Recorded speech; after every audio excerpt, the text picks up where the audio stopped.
그 한마디 말도 그 웃음도 나에겐 커다란 의미.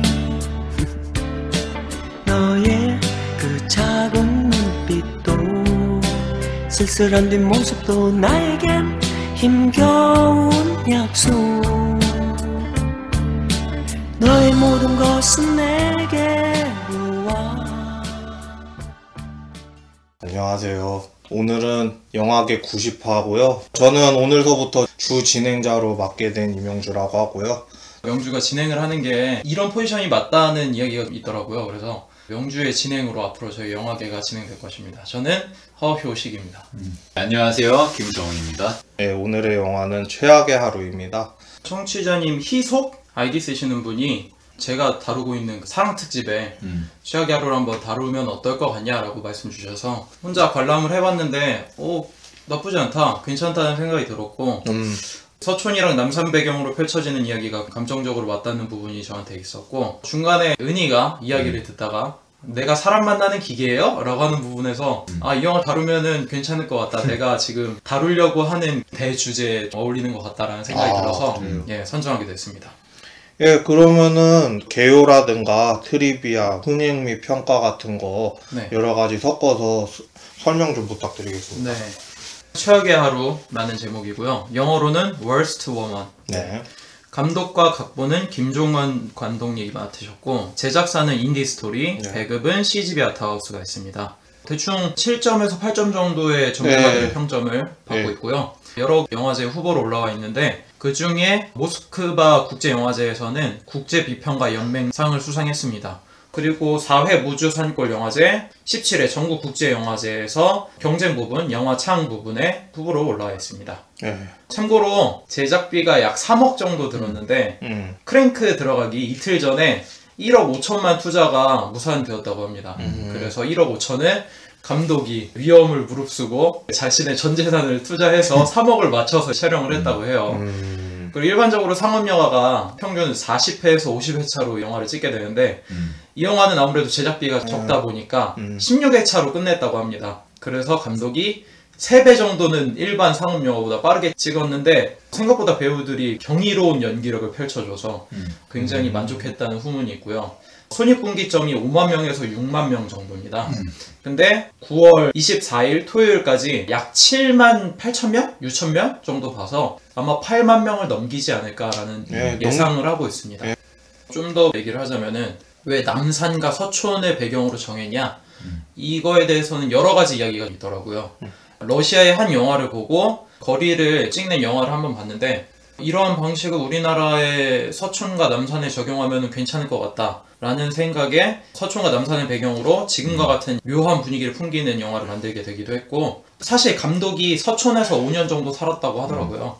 그래서 누구보다 친숙한 공간이고 그 속에서 현실에서 잡아내지 못할 만한 판타지적인 묘한 느낌을 주려고 남산과 서촌을 배경으로 잡았다는 이야기도 있었습니다. 그리고 감독이 이 전에 단편 영화를 무수히 많이 찍다가 산문집을 2편 정도 냈습니다. 그 중에 그러나 불은 끄지 말 것이라고 하는 책이 있는데, 이 책은 산문집이라 여러 가지 이야기도 담겨 있고 그 중에 자전적인 이야기도 한 편씩 실려 있는데, 이야기 중에 하나가 최악의 하루 모티브가 됐고, 실제로 저도 그 산문집을 읽었습니다. 금요일날 빌려가지고. 근데 야설 느낌? 플러스 이별의 정서가 많은 느낌. 꽤 볼만하긴 했는데 지하철에서 읽으려고 하니까 못 보겠더라고. 이거 다른 사람이 보면 나 이상한 사람으로 몰리겠다 싶어하고. 근데 그 책을 보면 흥미로운 게 사진들을 찍어가지고 되게 많이 수록이 돼 있어. 감성적이고 서정적인 느낌? 근데 그러한 사진들이 최악의 하루에서 보는 그 서촌 골목의 화면과 비슷한 느낌의 사진들을 실어놨거든. 근데 알고 보니까 그 사진들은 김종관 감독이 핸드폰으로 찍었던 사진이고, 그것을 이제 이 책의 분위기와 정서에 맞게 게재를 했다고 하더라고. 그래서 최악의 하루가 갑자기 생겨난 영화는 아니고 2013년, 2014년 김종관 감독님 본인이 집필했던 책을 근간으로 나왔다는 거. 그것을 참고하면은 어느 정도 이 사람이 이런 가치관을 갖고 있기 때문에 이러한 영화도 찍을 수 있었겠구나 라는 게 이해가 될 수 있는 것 같아. 그리고 영어 제목이 월스트 워먼인데 네. 이게 최악의 여자잖아요. 네. 원래 김종환 감독은 이 영화의 제목을 최악의 여자로 정하려고 했다고 하더라고요. 근데 변경했지. 네, 근데 변경을 한 이유가 아무래도 마케팅 팀에서 좀 부정적인 느낌을 줄 수 있다. 오빠 여혐이야? 내가 그 얘기를 2부에서 할 거예요. 싸가지 없어가지고 그냥. 나도 그 생각을 했는데 아무래도 마케팅 팀에서는 최악의 여자라고 하면은 아무래도 요즘 분위기가 그런 거에 대해서 굉장히 민감한 사안이기 때문에 게다가 이 영화의 주 시청층이 아마 여성이 될 확률이 높기 때문에 네, 그렇기 때문에 최악의 하루로 바꾸었고 처음엔 별로 바꾸고 싶지 않았는데 지금 보니까 바뀐 제목이 썩 어울리는 것 같다라고 이야기를 했습니다. 그리고 SNS상에 굉장히 이 영화가 유행을 하고 있더라고요. 그것도 1인 관객으로 여러 사람이 본다면 인정을 하는 게 아니라 이 영화 재밌다, 혼자 보기에 딱 알맞는 영화다 라고 해서 가수나 연예인들이 인증을 하기 시작했는데 다른 사람들도 이 영화 보고 표랑 뭐 팝콘이랑 함께 1인 관람을 했던 걸 인증을 했고 실제로도 아트하우스에 따르면은 관람객 대다수가 1인 관객이었다고 하더라고요. 아, 그렇죠. 네, 저도 1인으로 가서 봤는데 혼자 보기에 그렇게 나쁘지 않더라고요. 그리고 한 가지 마지막으로 트리비아를 이야기하자면 저희가 CGV의 아트하우스 배급 작품을 여러 번 다뤘어요. 어떤 거냐면 족구왕, 성실한 나라의 앨리스, 우리들. 근데 굉장히 흥행한 편입니다. 족구왕이 46,000, 성실한 나라의 앨리스가 44,000, 우리들이 45,000 정도 동원했는데 최악의 하루는 아마 8만까지 바라보지 않을까 싶은 걸 보면 굉장히 흥행한 편입니다. 네, 여기까지 트리비아였고요. 스텝으로 넘어가도록 하겠습니다. 일단은 감독 각본을 맡으신 김종관 감독님. 네. 영재를 기다리며, 모놀로그, 드라이버, 낙원, 폴라로이드 작동법, 아카이브의 유령들, 더 테이블.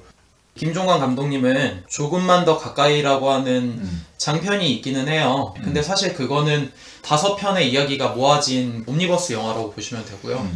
지금 이 최악의 하루, 이 작품이 사실 제대로 된 장편 데뷔작이라고 볼 수 있을 것 같아요. 오랫동안 단편을 찍을 수밖에 없었는데 자신이 쓴 시나리오가 촬영까지 들어갔는데 무산이 되는 경우도 있었고 수정을 요구해서 무너진 경우도 있었고 그런 식으로 협의 중에 잘못된 경우가 많아서 쉽게 작품을 내지 못했던 것 같습니다. 네. 그런 걸로 실제로 칼럼도 쓰기도 했고요. 그래서 지금 나온 작품이 14년 만에 처음 장편이 나오게 된 영화라고 볼 수 있고요. 약 25편 정도 단편을 찍었습니다. 근데 굉장히 재미있는 사실이 뭐냐면 이 감독님은 사랑꾼이라고 볼 수 있을 것 같아요. 왜냐면은 단편의 절반 정도를 제가 다 봤어요. 근데 하나같이 사랑에 대한 이야기인데 동성 간의 사랑이 될 수도 있고 이성 간의 사랑이 될 수도 있고 굉장히 여러 가지 스타일로 찍었어요. 나레이션이 나오는 경우도 있고 아니면은 아무런 설명 없이 담배 피다가 키스하다가 그냥 여자가 떠나가고 뭐 이런 장면도 있고 둘이 같이 서 있다가 여자가 신발끈을 묶고 있는데 남자가 그냥 무시하고 반대편 신호등을 건너가는 거야. 반대편 신호등에서 서로 마주보는 그게 첫 데뷔작이었고 동성끼리 기차역 반대편에서 소리치면서 널 잊지 않을 거야 뭐 이런 식으로 얘기하는 그런 것도 있었고 하여튼 사랑에 관해서 굉장히 많은 영화를 내놓으신 분 중 한 명인데 그게 아름다운 사랑 얘기가 될 수도 있고 아니면 뭐 시대를 반영하는 사랑일 수도 있고 또는 옛 영화를 추억하는 그런 류의 단편에 대한 사랑 영화도 있었고 헤어진 사람들이 어떻게 이 이별을 대처하는지에 대한 그런 사랑 얘기도 있었고 하여튼 무수한 사랑에 대한 이야기를 엄청나게 많이 한 사람이에요. 그래서 제대로 사랑꾼이다 라는 생각을 했고 그렇기 때문에 이 장편 영화를 보면서 뜻깊었어요. 왜냐면은 비유가 어울릴지 모르겠는데 어떤 무명 가수가 버스킹을 하는 거야 맨날 10년째 그러다가 음원도 내보는 거야.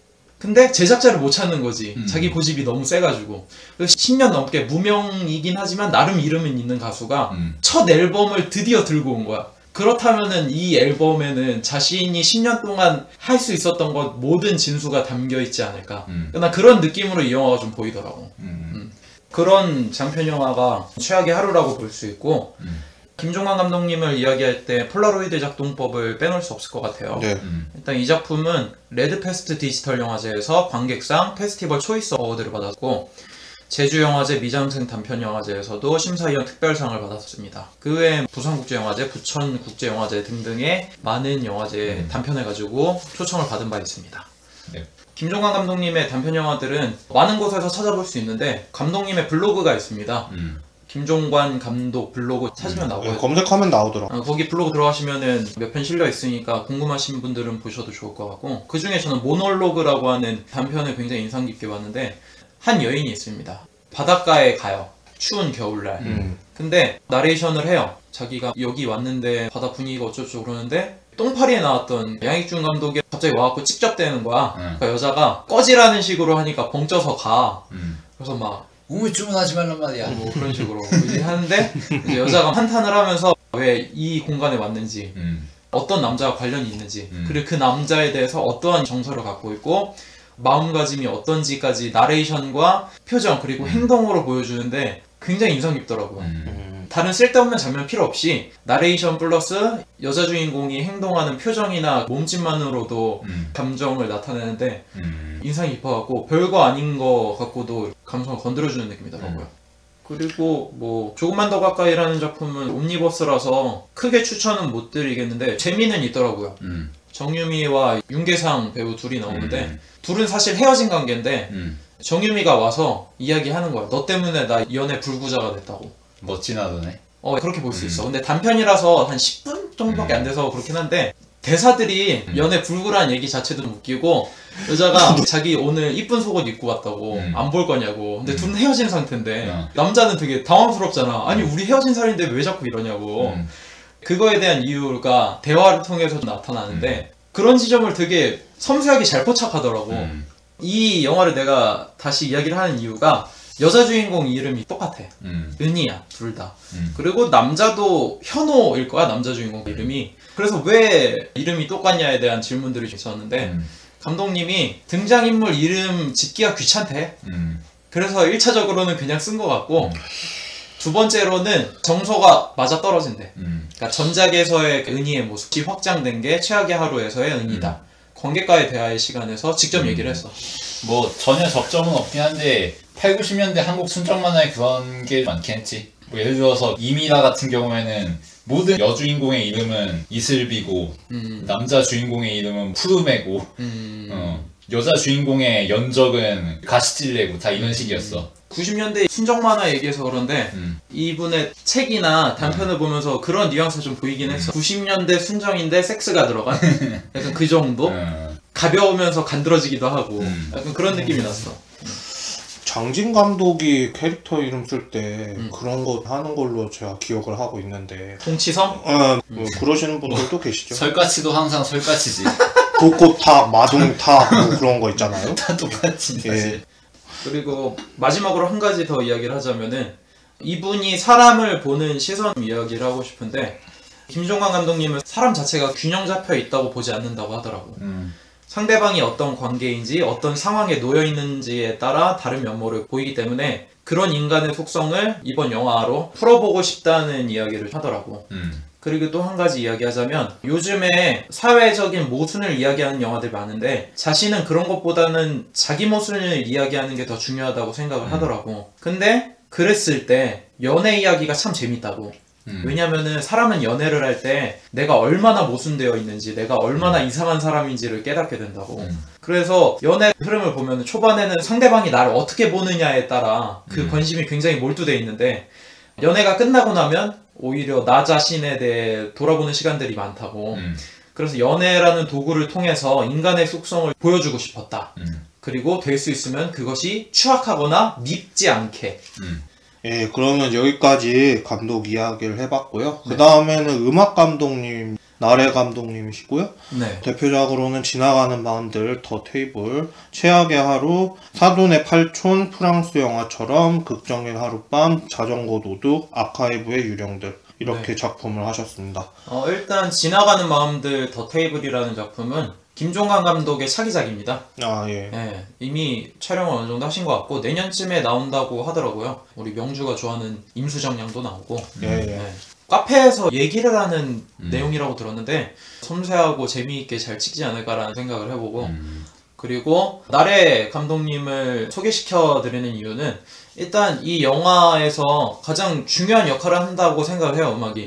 왜냐면은 이 영화에서 보면은 모순되어 있는 사람들의 이야기를 하는데 그것이 경쾌할 수만은 없는데 재즈풍의 발랄한 음악을 통해서 그 분위기를 극대화했다는 생각이 들었거든요.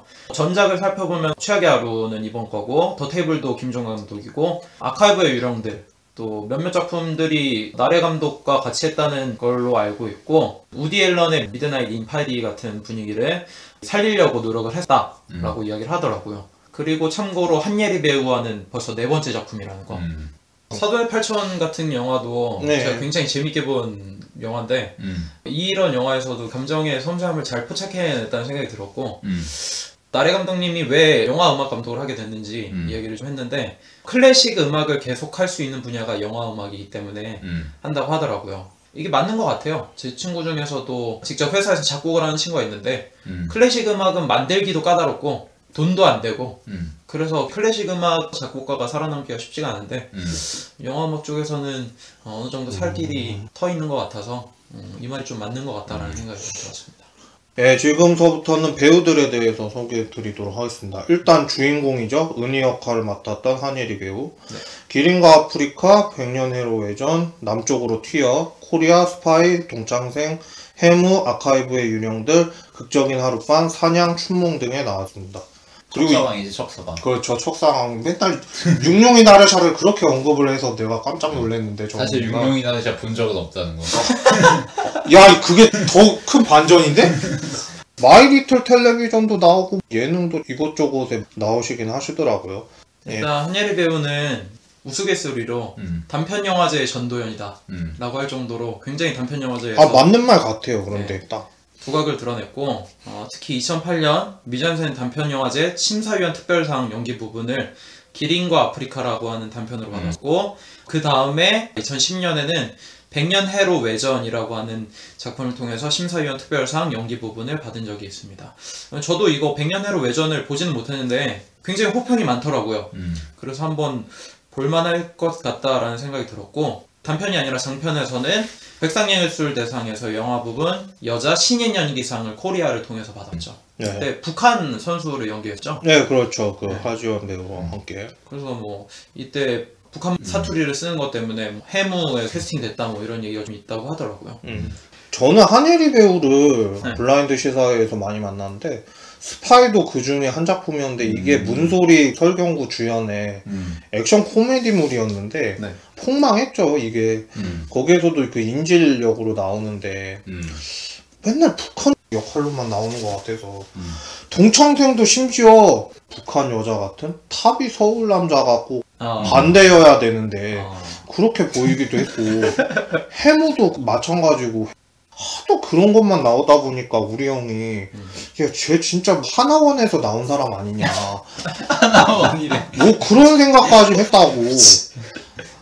근데 다 놓고 봤을 때 그렇게 뭐 흥행을 엄청나게 했다 그런 건 한 작품도 없는 것 같아서 그건 좀 아쉽네요. 초반에는 확실히 조연이나 상업영화 중에서도 코믹한 이미지? 이런 게 많았죠. 근데 저는 극적인 하룻밤 보면서 굉장히 매력이 크다는 걸 느꼈어요. 그리고 내가 알기로는 청춘시대인가? 드라마 통해서 인지도를 많이 얻게 됐다고 알고 있고 근데 이 영화는 2015년에 나온 데다가 사실 그 전에 아카이브의 유령들이나 다른 단편들을 통해서 이미 감독님과 작품을 여러 번 한 적이 있기 때문에 지금 인기가 있으니까 대세를 타서 찍었다라고 보기엔 어렵고 만약 그랬으면 개런티가 존나 깨졌겠지. 그렇겠지 아마. 그리고 이제는 작품성 있는 영화들을 통해서 만날 수 있겠구나 라는 생각이 들더라고. 앞으로 나올 춘몽이나 또 다른 작품들이 기대가 되는 배우예요. 춘몽도 이번 작품이랑 비슷할 것 같기도 해서 남자 3명이 나와서 여자가 다 제 남자들이라고 하면서 나온 광고를 봤는데 부산영화제 개막작이기도 하고 사람들은 기대를 하고 있긴 한데 저는 별로 그렇게 기대는 안 돼서 명주가 좋아하는 취향의 영화가 아니라서 네, 그런 것도 있고요. 극적인 하룻밤은 우리 형이 블라인드를 갔대요. 보다가 이게 도대체 뭐냐고 설문지에다가 욕을 썼대요. 아 진짜? 이거 개봉하면은 당신네 영화사 망한다고 뭐 그런 식으로 썼다고 그러는데 결국에는 진짜 참패했고 사냥도 마찬가지로 거기서도 역할이 미미해서 아쉬운 부분이 있는데 어쨌든 간에 한예리 배우가 나온 거는 거진 다 본 것 같아요. 원래 본명이 김예리라고 하시더라고. 근데 엄마가 인터넷에 검색을 해봤대. 김예리. 근데 너무 많은 거야 동명이인이. 아. 그래서 한예리를 한번 쳐봤는데 이게 하나밖에 없다고. 그래서 가명으로 해가지고 활동을 하게 됐다. 뭐 그런 얘기가 있더라고. 그리고 한국무용 또 알리고 싶어서 마리텔 나온 거 보니까 한국무용 전공하셨어요. 네, 그래서 척사강 역할도 하신 거래요. 그 정도로 정리를 하도록 하겠습니다. 네. 다음 배우는 이화세료, 료에이 역할을 맡았고요.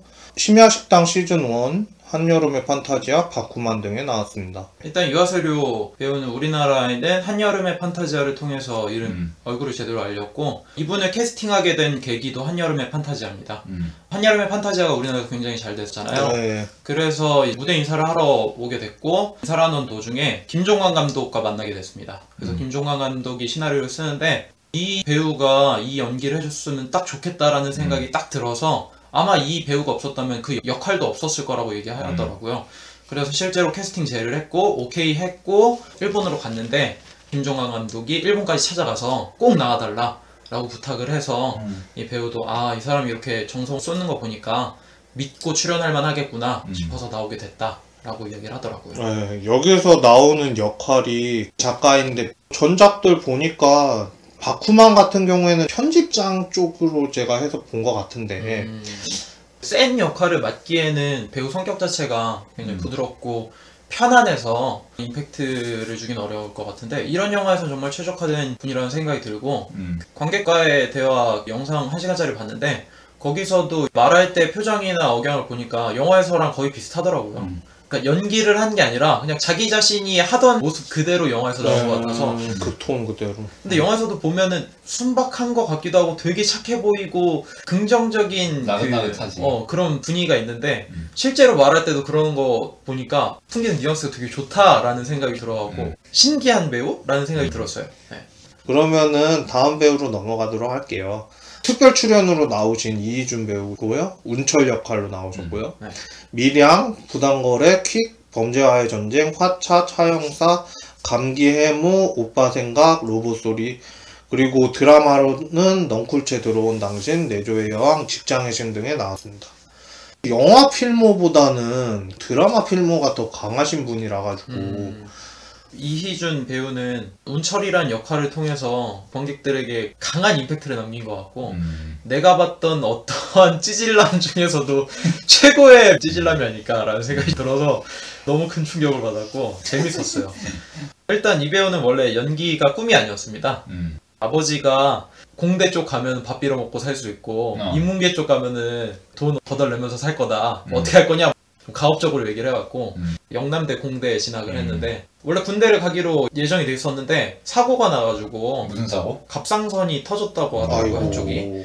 그래서 군대를 못 가게 됐는데 그럼 복학을 해야 되는데 어쩌다가 연극 극단 모집 공고를 하는 걸 보고 그냥 복학 말고 한번 이거 해보자 라고 생각을 해서 그쪽에 가서 1년 정도 했는데 너무 재밌는 거예요 연기가. 그래서 그 길로 연기자로 꿈을 바꾸고 한예종의 시험을 봤는데 재수를 해가지고 붙었다고 하더라고요. 25살에 입학을 했는데 성적이 굉장히 좋았다고 하더라고요. 근데 실제로도 이 배우가 연기하는 게 너무 재밌었고 학교가 너무 좋았다는 거야. 한예종이. 그래서 8학기 내내 장학생으로 다녔대. 심지어 3학기는 전액장학금으로. 그래서 왜 이렇게 성적이 좋은가 했더니 교수들이 봤을 때 이희준이라고 하는 학생이 연기할 때는 굉장히 흔하지 않는 톤과 말투, 표정들, 패턴들이 굉장히 인상이 깊어서 좋게 봤다고 하더라고요. 네.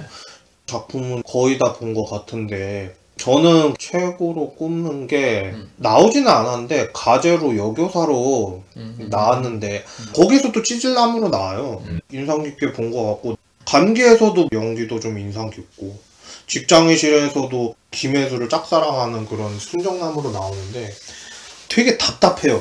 근데 그런 답답한 연기를 엄청나게 잘하세요. 나중에는 어떤 역할로 나오실지는 모르겠지만 다른 거 맡으셔도 잘할 것 같기는 한데 네, 일단 영화 쪽에서는 대성하지는 못한 편인데 넝쿨째 들어온 당신에서 굉장히 대박을 터뜨리면서 사람들이 신인으로 기억하는 그때부터 데뷔해서 이제 이 새로운 배우는 재밌다라는 생각으로 이제 봤는데 알고 보니까 꽤나 경력이 있었던 그래서 영화판에 왔다 갔다 하다가 내조의 여왕에서 다시 한번 터뜨렸고 직장의 신에서 다시 한번 터뜨렸고 그 다음에 조금 잠잠하다 이번 영화를 통해서 이름을 알리게 된 것 같고 개인적으로는 차 형사를 꽤 재밌게 봤습니다. 어리버리한 형사? 웃음을 유발하는 감초 같은 역할인데 배역을 되게 잘 소화한다라는 생각이 들었고, 근데 무게감 있고 진지한 연기를 해도 괜찮을 것 같은데 왜 이런 배역을 계속 짚는 걸까라는 생각이 들었는데, 어느 정도 그런 의문이 풀린 게 이분이 멘토로 삼는 배우가 손현주라고 하더라고. 근데 손현주 배우는 사실 요즘에서야 무게감 있는 주연에 나왔지. 아, 그렇죠. 그전에는 사실 그렇진 않았잖아. 원래 일일 드라마의 조연 정도였지. 그치. 이미지가 겹쳐 보이는 면도 좀 있어. 그래서 손현주 배우가 이희준 배우한테 직접적으로 얘기하기를 초심을 잃지 말고 절대 성형을 하지 말아라 라고 얘기했다고 하더라고. 성형 안 하실 것 같은데. 네. 그리고 원래는 특별 출연 맞는데 본인도 특별 출연이라는 거 알고 왔는데 감독이 분량이 많아질 거 알았으면 특별 출연이라고 하지 말 걸 그랬다라고 할 정도로 특별 출연 이상의 연기를 했다라고 얘기를 하더라고. 실제로 촬영할 때도 3일? 그 정도만 촬영했다고 들었거든?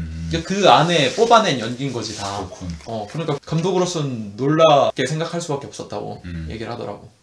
다음으로 넘어갈게요. 권율 배우고요. 현우 역할을 맡았습니다. 네. 비스트 보이즈, 내 깡패 같은 애인, 인투기, 범죄와의 전쟁, 피에타, 명량, 사냥 등에 나왔습니다. 82년생이에요. 나이가 좀 있죠, 35. 이 영화에 20대가 단 한 명도 없습니다. 아, 맞아요. 한예리 배우도 84년생. 근데도 불구하고 이게 30대 결혼의 압박이 있는 그런 뉘앙스보다는 20대 후반, 20대 중반에서의 풋풋한 연애물의 뉘앙스가 나는데 배우들의 나이는 그렇지 않다는 거. 그러니까 늙다리들 모셔두고 왜 이런 걸 찍었냐 이런 이야기를 할 건덕지니까 안 느껴진다는 거지. 근데 사실은 30대라는 거. 네. 이 말인즉슨 이런 유의 청춘 드라마 같은 작품을 30대가 찍어도 이제 위화감이 없는 시대가 됐다는 거지. 그렇기도 하지만 영화적인 분위기 자체를 굉장히 잘 살렸다는 느낌이 들어. 감독이 연출을 굉장히 잘했다는 것도 거. 있고. 네. 음악도 그랬고. 그래서 하여튼 권율이라는 배우가 20대 후반 정도가 아닐까라는 생각이 들 정도로 젊은 어린 분위기가 났는데 82년생이라는 거 일단 얘기를 해야 될 것 같고, 이분은 사실 중대 연극학과를 나왔고 군대 다녀와서 26살에 데뷔를 했어요.